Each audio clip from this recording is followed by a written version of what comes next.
Turns out he's a major cinephile. They don't watch enough movies! It's a very simple formula! And here we go. Hello, loyal listener. Welcome back to Nack Goes to the Movies. I say this knowing it's been about a month and a half since our last episode. Hopefully my life has settled down a bit now that I'm in a new state, apartment, and yes, a new job. But to the podcast at hand, the premier pop culture podcast for, well, movie premieres. And with that in mind, I have loved being back in theaters, catching up on some of the latest to hit the big screen. This episode we're talking about the latest end chapter in a franchise I love, but have yet to talk at all about on this podcast, as well as the latest entry in a franchise we have had an entire previous episode dedicated to. I'm talking about the end movie of Daniel Craig's James Bond tenure, No Time to Die, and the latest entry in the new trilogy about Michael Myers and Jamie Lee Curtis's Laurie Strode Halloween Kills. And we are also talking about Dune, a sci-fi I don't really know a whole lot about, but that cast is stacked. So sit back and hear about three of the biggest October movies in the latest entry of Nack new to theaters, new-ish movies. So spoilers ahoy, avast ye be warned. So keep sailing along, yes ye be given a fate worse than that in Davy Jones' locker. Pirate talk over. And yes, I know a lot of these movies are not new anymore, but catch-up episode, that's what we're doing. So, No Time to Die. This movie was one of the first postponed by the COVID-19 pandemic. I remember being stoked to watch this one maybe month after Birds of Prey was released, and that was after a few previous delays. But now, fall 2021, moving on to winter 2021 now, the final film from the Daniel Craig Bond arc is here. It dropped. So let's dive in and finally appreciate this movie coming out what seems like an eternity apart from Spectre, which came out back in 2015. I know, I'm as floored as you with just how long ago that movie was. So if you're familiar with the Craig Bond movies, you know more than ever before they made a linear Bond story that you have a clear beginning and end, much less villain of the week. The usual actors you've come to know from this are back, Christoph Waltz and Jeffrey Wright, both back in smaller roles. After both our Marvel and Venom movies, we also get yet another look at both Naomi Harris, Venom 2, and Lashana Lynch, Captain Marvel, the OG Rambo. Now, while I like the long-form story angle with the Bond movies, if you come into this film like I did, you might be kinda lost. I super remember Skyfall, like all of us, but I've probably only seen Spectre once or twice, and Quantum of Solace probably around that many times. So all the relations with older characters, Blofeld, Mr. White, there were just too much goings-on to come in as blind or unfamiliar as I did. So of course, the new ad I'm sure everyone was curious about, Mr. Robot star Rami Malek. Gosh, that show really was so good for USA Network. And you know what? I feel like the things I have to say about his character really start in the beginning. The beginning was a bit jarring, but seeing masked Rami Malek's villain in a menacing hunt to revenge his family was the best version of the villain. The motivations of young Madeleine, the daughter of Mr. White, since I had to look it up, defending herself is one thing, but Rami Malek deciding to help her doesn't make a whole lot of sense. And seeing them interact later, the age gap has me wondering, is he really that much older than her? I have many questions. But the cat and mouse hunt was some fun, huge stakes drama. Now, I did remember the Vesper Lind death. I mean, that was iconic, with the water elevator lock sinking to her own death after semi-betraying Bond in Casino Royale. So once again, you do really have to know or remember some stuff of the franchise and can't really come in cold turkey, wink wink, after Thanksgiving. Maybe you can come in with a cold cocktail, shaken, not stirred, and all that. Bond, grieving for someone 4 movies ago, it's a nice thing, but I feel like these movies will be better if you watch all 5 at home in somewhat quick succession, maybe like one a day for a week. I feel like you'd get a lot more out of that overall story, and maybe it would be better. We'll see. Maybe one day I'll do my aggressive Bond rewatch and do a whole series of episodes, which I had planned on doing before all the life changes. So these Craig movies, they really torture our most recent James Bond. Like, they mess with his psyche. In the first movie, they made him think Vesper double-crossed him, and only after her death did he realize it wasn't her fault. But his assassination attempt at her tomb leads him to think the cycle of not trusting women. He's close with, again, thinking, Madeleine betrayed him, which she didn't. Again, trust issues aplenty. We can all relate to that probably in some capacity. Now, this movie does have some deeper franchise references too, not just franchise callbacks. The first one I was immediately keen on was the orchestral theme from On Her Majesty's Secret Service called We Have All the Time in the World. We have all the time in the world. It was in the Lasby Bond movie that I'm not super familiar with plot-wise at all. You could be forgiven for not knowing that one as well. I don't want to say the worst Bond, but the worst Bond for sure. But this movie also had Bond retire or come back to the place the whole film franchise started way back in 1962 in Jamaica, which was a fun touch. So the actual villain plan of another generic bioweapon is not the most exciting or unique inherently. The reason we love Skyfall so much is everything felt super personal to Bond. M, the Judi Dench one, and Javier Bardem's Silva. The Spectre thing in the following film felt a bit forced of everything being an inside job, especially with the mastermind villain from Sherlock clearly being a villain once again, from my distant memory of it all at least. The virus story has a cool break-in sequence and some surprise humor, which in this scene and the movie overall, but that was it.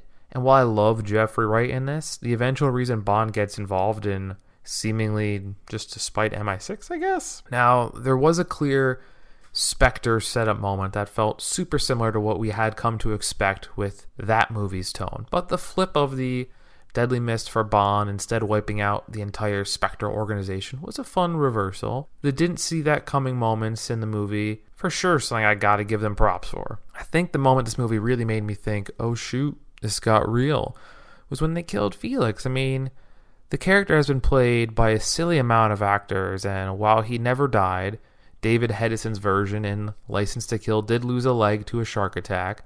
Should have had a shark repellent on him. So it is surprising that the actor who played him the most in movies, just 3 times, Jeffrey Wright, was the first to actually bite it. I mean, the Judi Dench M death was the hardest Craig-era Bond death to this point, but it just kept us on this loop of cleaning house in the final of 5 movies, a theme we will actually explore in all 3 of the movies being discussed in this episode. So while we finally see Waltz in his super brief role, look, the actor is amazing. He really is. Those Tarantino historical fiction pieces, sensational. He really makes those something special. I will still to this day say those are the best of the Tarantino movies, and I don't even think it's close. The trickery of wanting someone to poison Blofeld back to the Bond stuff, and it actually being Bond who accidentally kills his own worst villain because of Rami Malek's crazy poison touch of interacting with databases and DNA strands. It's a bit much to suspend disbelief, but they were just flying through characters to kill off here. But one more Spectre setup of Waltz trying to make Bond think more women betrayed him is something I for sure enjoyed in that moment, that last moment for his underwhelming character, unfortunately, since I really, really love Christoph Waltz. So with all of our James Bonds, we've gotten different representations. The wild and whimsical Roger Moore, the smart talking and serious Sean Connery, the smooth and sleek Pierce Brosnan, the slightly more menacing Timothy Dalton. I normally think of his Bond from the Revenge one, but the Snow one with the orchestra assassin is very good too. I think Timothy Dalton did a great job in his very short stint as James Bond. This Bond will always be, for Daniel Craig, a bit more personal and human. He was cool. Obviously, James Bond's got to be cool. But one great example of how this is how hard he takes all his losses. You see them all take a toll on him. In this movie, when he realizes he might have a daughter with Madeleine. You see him go to like crazy lengths to protect both of them. He goes to Terminator Bond mode, and when they get kidnapped by a super absent at times in this movie Rami Malek, he gets the whole Bond squad together. Q, Moneypenny, M are all barely utilized here, but Lashana Lynch as the new 007 thankfully gets some action time to shine throughout the movie. The modern take on not being a Bond girl of old is a fun refresh of the formula. Also, speaking of franchise refreshes, Daddy Bond having to parent even for a bit was a fun change of pace for the franchise. We've seen this before. Tough action hero has to parent when ready for the new challenge. But it was fun and unique here, not so crony and cringeworthy. And yes, the base tear-through and menacing monologue acting is a bit formulaic. It is fun and exciting action to watch. I just wish Malek would have had more to do work with. The poison stuff is menacing and scary, sure, but I really thought he was at his best in the intro of the movie. Now, his final moment of poisoning Bond with a virus he couldn't never be with the mother and child, Bond Jr., he ends up stopping generic villain plans and sacrificing himself in the process. Once again, emotional, long-lasting franchise deaths and cleaning house with literally killing our first Bond ever. It was pretty emotional. The MI6 squad, Clink cheers his death with a drink and having that "we have all the time in the world" theme come back as Madeleine tells their young daughter about her dad. A nice emotional end to a strong Bond stint for Craig and everyone else of these 5 films. It may not be the perfect end, but overall, it's good enough for me. And the biased Bond fan in me will really keep consuming all these spy flicks. I'm excited for what Craig will do in the future. I know Knives Out 2 is coming. But who do you think will be the next to helm the Bond franchise? Could it be Idris Elba, Tom Hardy, Henry Cavill, Tom Hiddleston after that AMC John Le Carré show, The Night Manager? Someone else? Let me know in the comments section on any of our social platforms, Twitter, Instagram, any of the other ones. Do that so we can get to the comfort food listening of our podcast, Slasher Things, for the hotly anticipated take by yours truly on Halloween Kills, which I think is still available on Peacock TV. If you haven't theater watched it yet, I would recommend theater watching it first, but streaming platforms are good. We'll hold on to them for forever, but the whole new-ish movie thing on streaming platforms, well, assumingly this is going away at the end of the year, but enjoy it while we have it. For starters, I had no clue how much of the past we would see in Halloween Kills. They've done reboots a few times now, but this cast list should have been giving us some clues. We knew we would see some 2018 characters back. The new surviving Strode woman with series vet OG Jamie Lee Curtis. The super good in the franchise Judy Greer, who I truly love in the Archer series. And maybe you also forgot she was briefly in Jurassic World? I know, right? See if you remember her in that reboot movie. I don't know if she'll be back for the final of this latest trilogy. The big fun back to the past adds were both Nancy Stevens as Marion Chambers, the nurse from the first one who died in the same movie series reboot H2O, with a super young Joe Sigourney-Levitt. I know it's H20, but I'm going to keep reading as H2O for some reason. Charles Cyphers is back, also to reprise his role from the original Halloween movie, as he used to be Sheriff Brackett, now cast as more of an old man worn and torn from the incidents of the city where his, daughter died. That was the other babysitter in the first one. The biggest disappointment, obviously, was not getting Paul Rudd to reprise his role as Tommy Doyle from the super weird Halloween 6, the one with Colts and multiple director's cut original ones. I, of course, have the director's cut because that's who I am, as you may already know.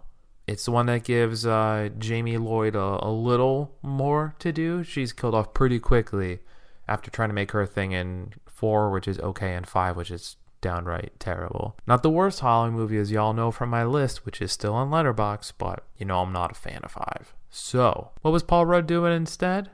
Well, he was too busy in the new Ghostbusters Afterlife movie, which I'm pretty excited for. We'll be talking about that next episode, along with the latest from Marvel Eternals and the next installment of Bring Resident Evil to the big screen. Thankfully, the bye week is coming, so that gives me some time to get back to my movie ways and kind of get back to my groove. I gotta hit the gym a little more too, actually. But the biggest surprise was seeing some form of Dr. Sam Loomis, a face of the franchise played by the late Donald Pleasance. And he was in it much more than expected. He was name dropped a few times, but you expect that, especially in the first one he was name dropped. But seeing him in the second one, I had no clue what was going on. We had seen this done a few times nowadays with aging or de-aging characters of, Rogue One brought back people, both Peter Cushing and a much older Carrie Fisher, by using stand-in actors with CGI. But CGI Loomis was in this frequent and early, kind of like Peter Cushing in Rogue One as Moff Tarkin, Grand Moff Tarkin. Now, I do like it, and I've said this before, I appreciate lore not just being accepted and instead built on. Well, this is tough to do with decade-spanning stories. Star Wars did a pretty good job with it. But, here in the Halloween franchise, they were constantly rebooting the franchise over and over again. But they did an admirable job here with reinserting Will Patton playing Sheriff Hawkins as the older version. They put a younger version of him into that 78 timeline, having him exist in the first and second movies. Well, not the second one, because I forget the second one, as much as you think it would make sense, isn't actually a part of the latest canon. It's Halloween 1, first original one, and then the 2018 one, and now this latest trilogy will finish out their 4-movie arc, I suppose. Everything's got to start at the first one, except for the god-awful Rob Zombie movies. So, never done. Never will stop making fun of those and how garbage they are. And if you're on it in a hurry, as this movie drops you off, initially, and you're back in that first movie world pretty quickly. As this movie drops you off, you would think initially, right after the 2018 moment, but even quicker, you're back in 1978 Haddonfield. And I really like the TLC that feels placed on this period of time. It really feels like something from that original movie, with the lighting, the coloring, the set design, acting, everything else, the dialogue. Call me a sucker for production values. Well, at least the cop part I really liked. I forgot how annoying kid bullying was in these movies, and it really is up in it. The first 6 movies all have this. I mean, obviously the Rob Zombie movies went a little overkill with this, but kid bullying is all over the Halloween franchise, and it's always a little cringy, and that's no different here. That's actually a staple of the early Halloween movies.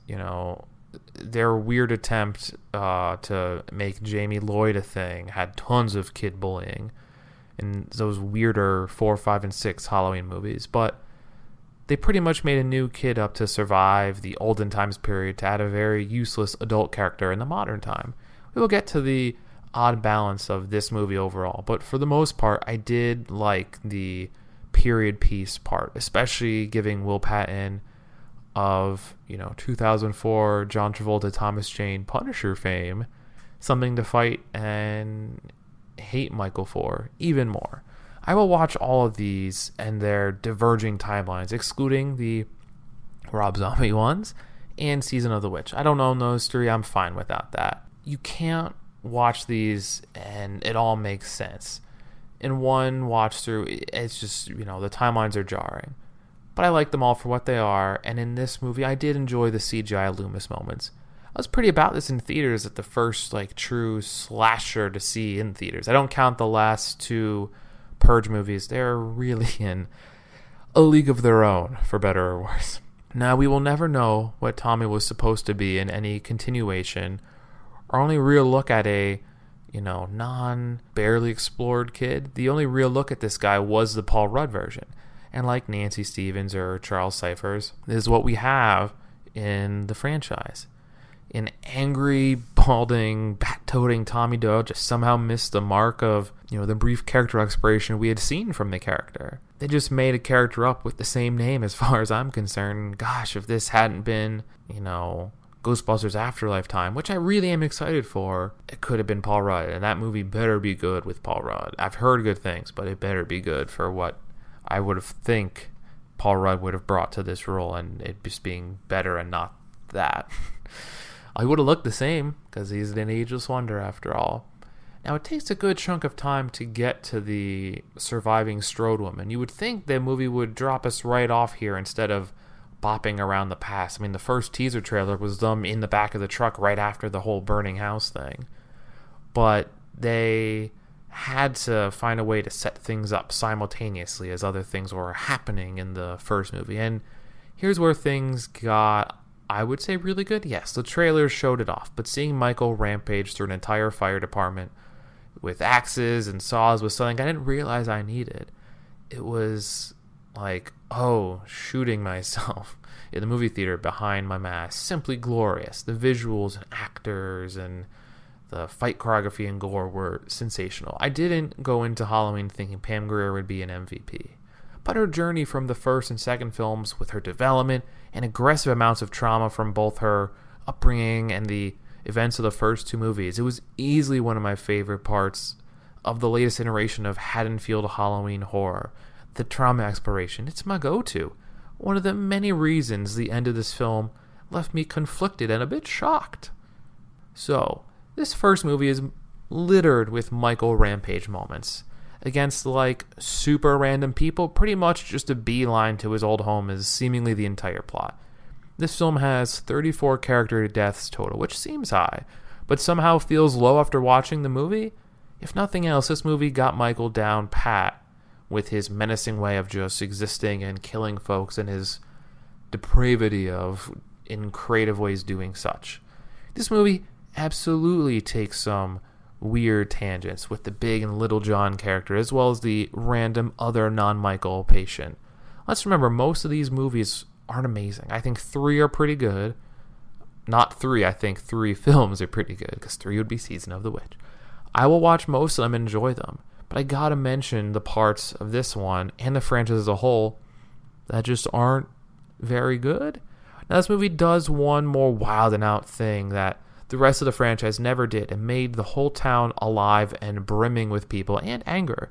Somehow, most of these movies feel so small in scale, but not this one. The whole town is rampaging around. Sure, Evil Dies Tonight is a rough calling card. Evil Dies Tonight. You'll hear it time and time again if you missed it the first dozen times. It's thrown all over the dialogue. Like the whole great power, great responsibility Spider-Man trope from the early days. We haven't heard it yet. I think we've been close in the MCU, but maybe if we get all 3 Spider-Mans, we get Andrew Garfield and Tobey Maguire to join Tom Holland, maybe we'll hear it. That's all I can hope for. But the most singular, amazing moment in the whole movie, I remember the first time I saw it, I said, holy cow, that's cool.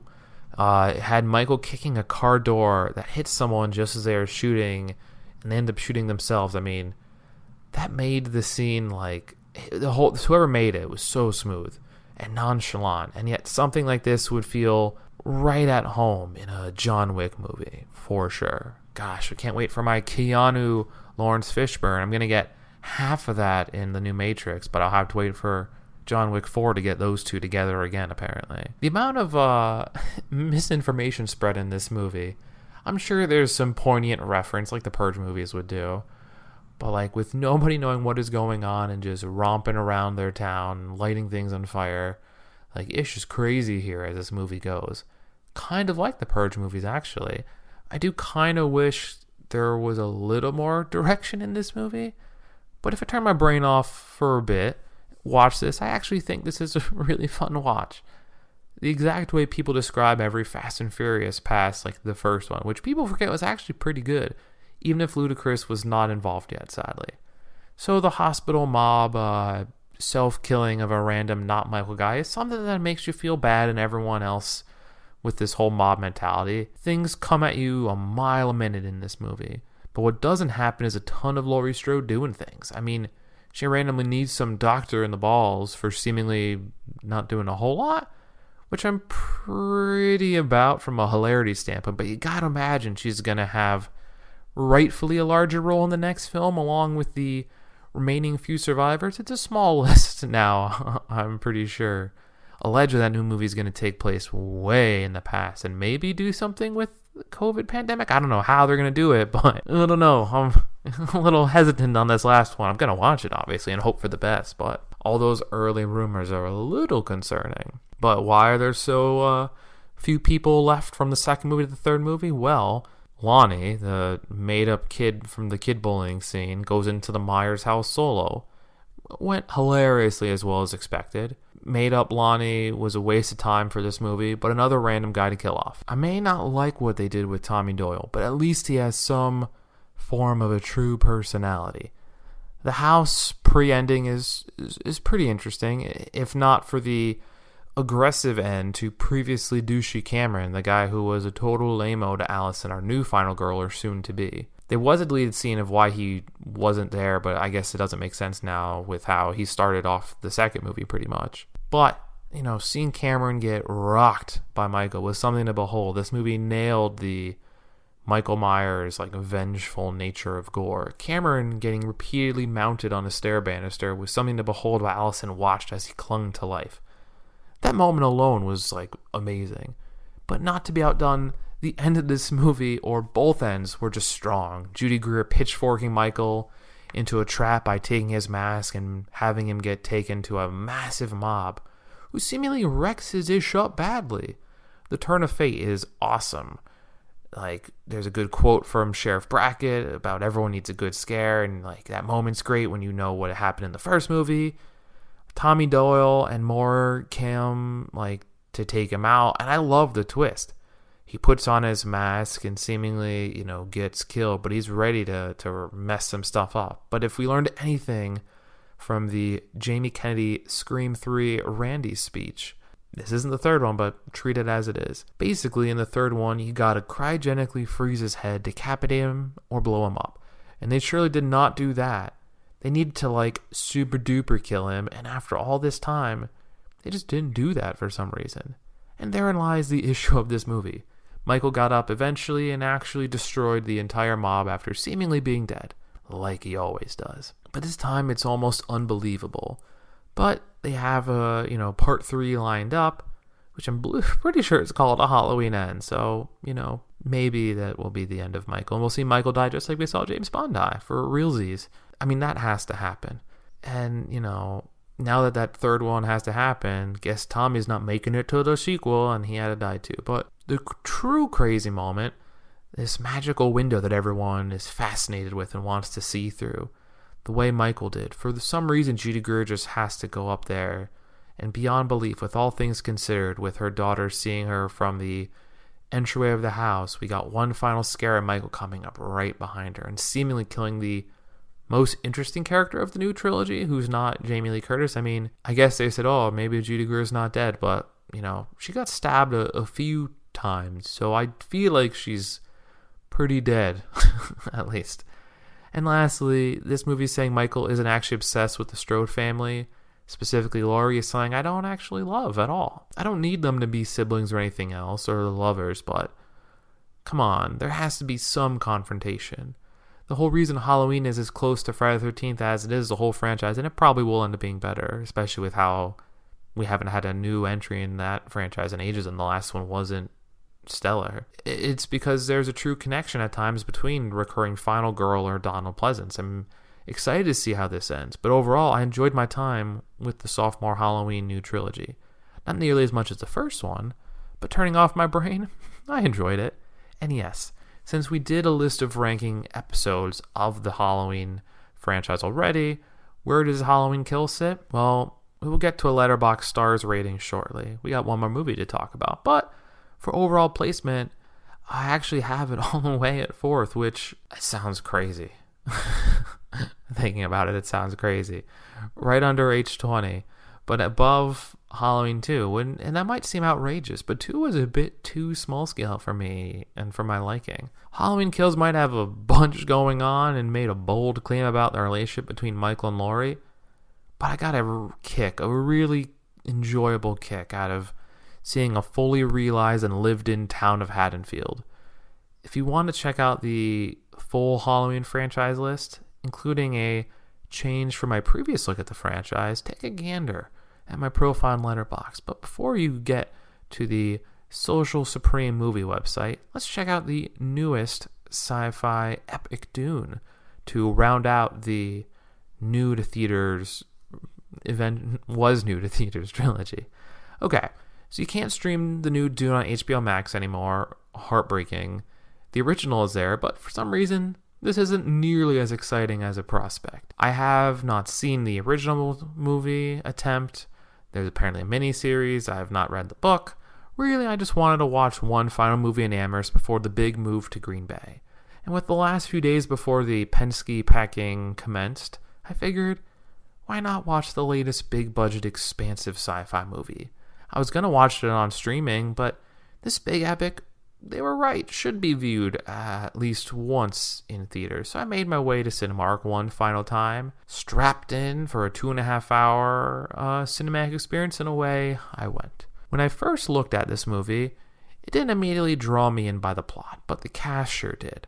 I don't know if I will ever see House of Gucci, not necessarily my bag, but if there is one thing that movie has in common with Dune, it's a loaded cast. To name a few, Dune has Timothée Chalamet, who is taking the acting world by storm, and eventually introduced Zendaya, who I can't wait to see in the alleged Spider-Man trilogy finale. It also has Oscar Isaac, Jason Momoa, Josh Brolin, Javier Bardem, and Dave Bautista. Also, I may not super know Rebecca Ferguson by name, but she was Rose the Hat in Doctor Sleep. And for how many times David Dastmalchian has been brought up on this podcast, the super fun character actor who you all should know as Polka Dot Man in Suicide Squad. I think it's the Suicide Squad. Suicide Squad was a 2016 one that we're still waiting for the air cut. The Suicide Squad was the one that just came out that was actually pretty funny. So, fun treat to see him and realize who it was in this movie, because it wasn't obvious. So yeah, actors alone in this were fire. Do I know everyone's character names after seeing this movie once? Couldn't watch it again. I really wanted to watch it again before doing this episode, but for sure I don't. House Atreides, Duncan Idaho, Gunnery or Gunny, something like that for Josh Brolin's guy. That's it. Those are the ones I remember. Overall, I don't remember a ton of the name things or planets and people and wearing factions. I had to look some stuff up, and you'll hear me use the buzzwords as this goes. But they treat spice, I'm gonna say similar to Star Wars, but like not even close actually. In Star Wars, it's a money crop and it's good. It's more of an illegal drug. Here, I guess the spice is even more valued because it's how they like jump to light speed. I know that's a Star Wars word and that's not the word they use here, but that's, Star Wars. I mean, I know deep lore things for Harry Potter. I have all the Lord of the Rings books. And yes, I know a lot of Star Wars. I've seen a lot of the shows, the movies, obviously, and I have a aggressive amount of books on my bookcase. So I couldn't, say that I don't understand how to dive in deep lore. I could eventually be all about the deep lore here, but I have this sneaking suspicion I will wait for the second movie. Thankfully, it's announced, and see how many more movies get made in an apparently 6 main novel series with countless other stories and spin-offs. I had no clue there was so much Dune content out there. I have all the Game of Thrones books. Still have barely read past the first one since I just have the show, and that got me to the story. I swear I do read things, even with media versions out there. I just set up my wooden bookcase from my grandpa in my new apartment after all, and it's loaded with books. But enough about random Nick family things. Let's get into the many families and stories of the first Dune movies. So in short, there was a super nice water planet. Could be a Naboo or something. Maybe not that fancy. It seemed a little more militaristic than Naboo in Star Wars. They got this big old army and a fun ruling family with a ton of different kooky characters. They're going to have to take the Emperor's request. Star Wars me says not to trust emperors that we never meet here, and go peacefully run this crazy spice desert planet instead of peacefully from these super creepy other House of makeup-laden Dave Bautista, Dave Dastmalchian, and of course another Marvel actor in Stellan Skarsgård, who plays a creepy floating guy, not to be confused with Bill Skarsgård, who plays Pennywise in the latest It movies. But this other family in this Dune movie, it's a weird group, weird AF. I like weird things. I like weird movies. I like weird things in this specific movie. But some stuff was just too weird. Mostly related to this House Harkonnen, whatever that person spider thing is. I don't like that. As you know, spiders big as houses, not good for me. Spiders maybe even people size is not good for me. Not about it. Not a thing. So, you know what I did like though? The music score by legendary composer Hans Zimmer. I also really like the visuals in this Denis Villeneuve movie. There's some cool stuff in this movie, and the overall political intrigue and backstabbing, with the set dressing of sci-fi and reminding me of some high fantasy stuff. As a GOT Game of Thrones fan, the stuff was all in my bag. The idea of the Emperor giving over a whole economic boost to a different big-wig family, only to have that same initial family exist to eradicate this other house with the Empire, like, of the whole, I guess, all of space and his backing and his soldiers. That part was never super clear, who owned what and all that stuff. And I have to feel that needs to be, I could super dive in and research it. Nothing wrong with it. I just feel like I'll just wait for the sequel instead, or at least a trailer before I get too jazzed about all that stuff. But Oscar Isaac's House Patriarch always seems like a good guy, wanting to befriend the desert people, especially the fighters, then rule it all together, and it seems very cute and idyllic. But if things just worked like that, it would be a very short and boring movie. And to quote Lola Scumpy from Netflix's Big Mouth, one of the many shows I am season at least behind on, I am all about the drama. And this may feel like a slow burn, but like another Netflix show I have talked about on here, Midnight Mass, I truly think they're both worth it. Hopefully with Dune, I suppose we're waiting for a part 2, but hopefully things will pan out. Also, random observation, Junkie XL and Hans Zimmer took very similar approaches to the assignment of the soundtracks for these, making chanty hymn music, in the true version of Justice League. Whenever Wonder Woman does anything, in this movie, Dune, you get these lady chorus vocals. I know some people jest about them in the Snyder cut of Justice League, but I like them here, and I like them there. They're just fun. Those are things I can listen to on Spotify. So Chalamet doesn't just have cool military leadership experience because of Oscar Isaac, Poppy, or fun war training from Josh Brolin, and way more fun Jason Momoa. He also gets to learn how to be a space witch, even though it's supposedly to be more, ladies' night only. I don't know all the powers, but I guess the big one is more like you can super just tell people what to do. Sounds like a Jedi mind trick to me, young apprentice. Star Wars for life. This space witch group is like a semi-secret religious group that was not super about a guy being even a fringe member of their sect, much less a potential savior of the whole galaxy, universe, whatever space word you want to use to describe everything. So when he puts his hand in up a strange pain box for some test due to all the crazy Zendaya dreams, I guess they know he's like the real deal. And apparently, this should save him from the coup that seemingly is not so secret and like just about everyone knows about. Not Jason Momoa or Oscar Isaac or even Josh Brolin know about it, but everyone else is pretty up on the goings-on of coup life. So, love the build-up of this movie overall. They have a lot of stuff that has to be set up in a really short time. I like the visuals a lot. Once we get to see a non-dream version of Arrakis, the desert planet, it looks massive and haunting, and they did a good job. It looks pretty. I don't hate that sand. No Anakin Skywalker. I hate the sand. It's coarse and rough and it gets everywhere.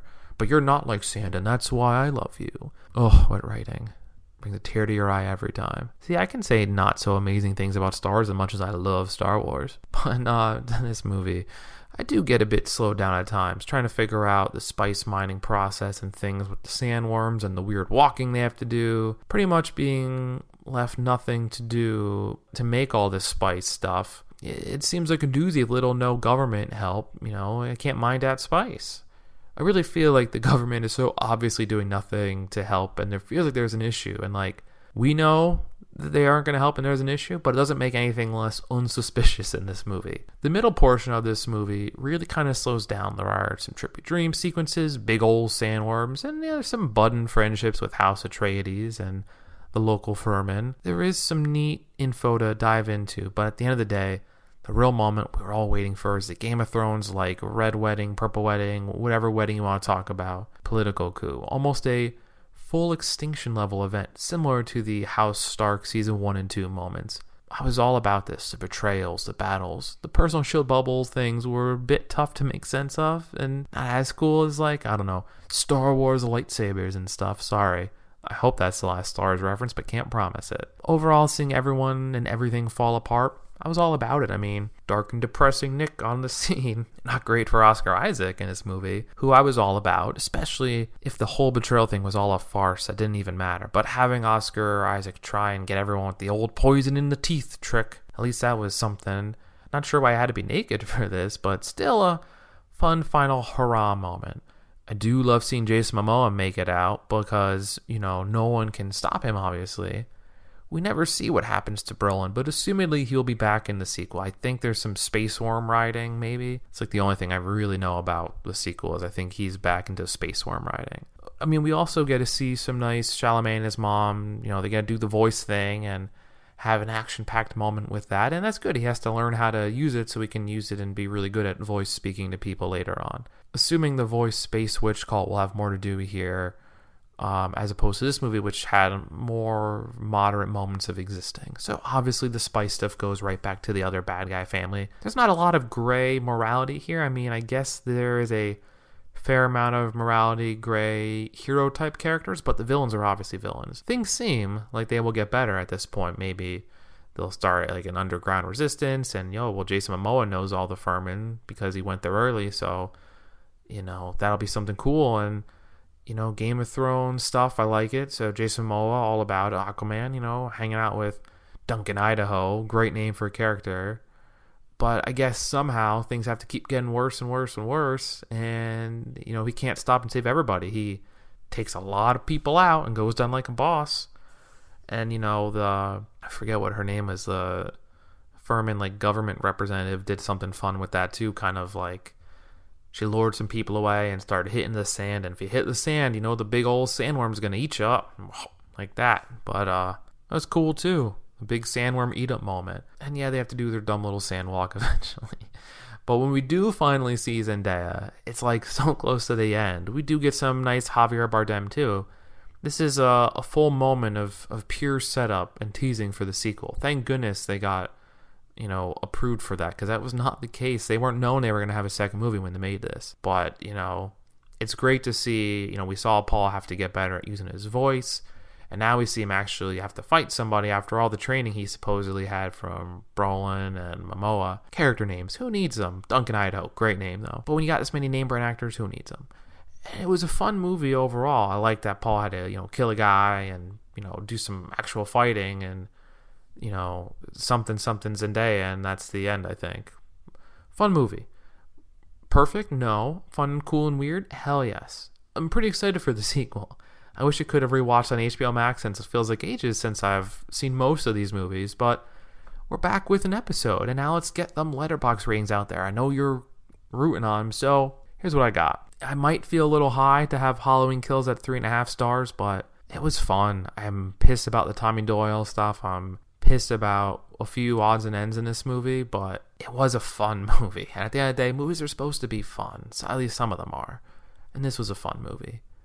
No Time to Die, 4 stars. I love the trajectory they had with Bond. I think they underused Rami Malek, but I think it was a good wrap up, and I'm very excited for the future of Bond, and I'm really excited to do a full Daniel Craig 5-movie watch through at some point. And Dune, I gave it 4 too.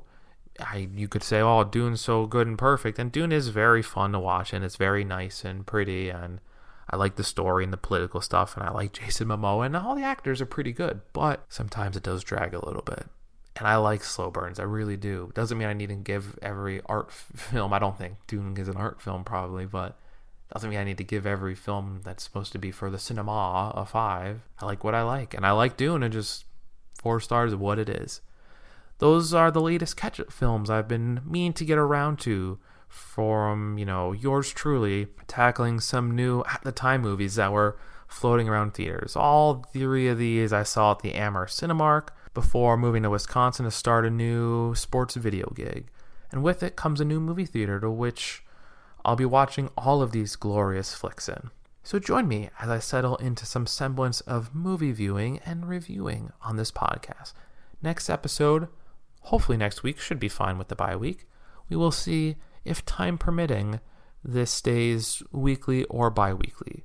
We will see zombies, Game of Thrones reunions in a Marvel movie, and the Paul Rudd action we were missing in Halloween Kills. This time with the legendary Bill Murray, who will apparently be joining the Marvel fray at some point. My money is on the Blade movie. Kidding. But I can dream. It's an Ant-Man, reportedly. So that's all the time, and it feels good to say this again, hopefully much sooner next time than last time. Till next time, cinephiles. Are you not entertained? I think this is going to be the beginning of a beautiful friendship. I don't like goodbyes. Let's just call this see you later, alligator.